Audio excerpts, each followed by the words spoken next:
మరి కూలి కుటుంబం నుంచి వచ్చి రోజు ఊళ్ళో అంటే బడికి పోవడము, హాస్టల్కి వెళ్ళడము, ఇంటికి పోయినప్పుడు తల్లిదండ్రులు కూలికి పోతారు, వాళ్ళు ఎప్పుడు వస్తారో తెలియదు, వాళ్ళు తీసుకొచ్చి వంట చేసి పెడితే తినేటువంటి పరిస్థితి, మనకు సంవత్సరాల కొద్ది దాచుకునేటువంటి తిండి తిప్పల ఉండదు. కాబట్టి వీళ్ళది కూడా అదే జీవనం. అట్లాంటి జీవితాలు మాకు కూడా గుర్తుకొచ్చింది. ఏడ్చింది అంటే స్కూల్కు ఎందుకు ఏడ్చినాం అంటే స్కూల్ కోసం. అప్పుడు అనిపించింది వాస్తవానికి స్కూల్ అయితే నడుస్తుంది కానీ అది ఒక పర్మనెంట్ స్ట్రక్చర్ లేదు, మరి పర్మనెంట్ వ్యవస్థ లేదు, ఇప్పటికి కూడా పర్మనెంట్ టీచర్ లేరు.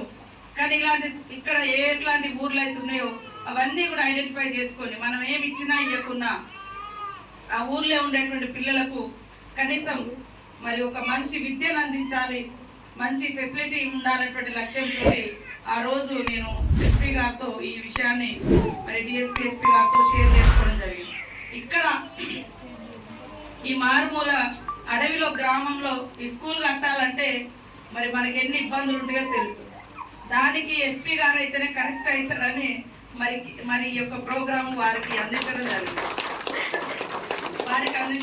చాలా మంది అన్నారు, మీరు వాళ్ళకి ఎందుకు ఇస్తున్నారు, మాకు ఇవ్వచ్చు కదా, మేము చేస్తాం కానీ మన పిల్లలు కానీ అక్కడ ఇక్కడ అన్నారు.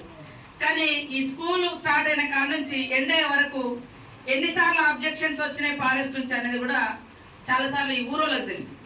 కానీ అవన్నింటిని అధిగమించి అతి తక్కువ కాలంలో కట్టి ఈ రోజు ఓపెనింగ్ చేయడం అనేది నా జీవితంలో కూడా మర్చిపోలేనటువంటి సంఘటన.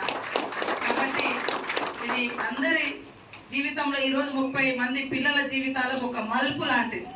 అంటే కూర్చోవడానికి కూడా ఒక స్థలం లేనప్పుడు మళ్ళీ ఆ పిల్లలు పోయి ఇళ్ళలో కూర్చుంటారు, ఇంటికి పోతారు. వాళ్ళ ఇళ్ళ కంటే కూడా ఈ స్కూల్ ఇవాళ అద్భుతంగా ఉంది. అంటే వాళ్ళ మనసు ఇంటికంటే అరే నేను బడికే పోవాలన్నటువంటి భావన ఈ రోజు ఈ స్కూల్ ద్వారా ఇంకా రెట్టింపు అయిందని నేను అనుకుంటా ఉన్నాను. కాబట్టి ఇక్కడ ఉన్నటువంటి వాళ్ళందరూ కూడా తల్లిదండ్రులు పిల్లల్ని పొద్దున్నే తీసుకొచ్చి ఇక్కడ దింపాలి, సాయంత్రం దాకా అంగన్వాడీ కూడా ఇందులోనే నడిపిస్తాం.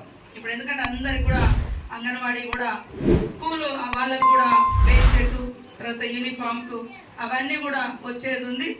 అవన్నీ కూడా మీరు కూడా మీటింగ్ పెట్టుకోవడానికి కూర్చోడానికి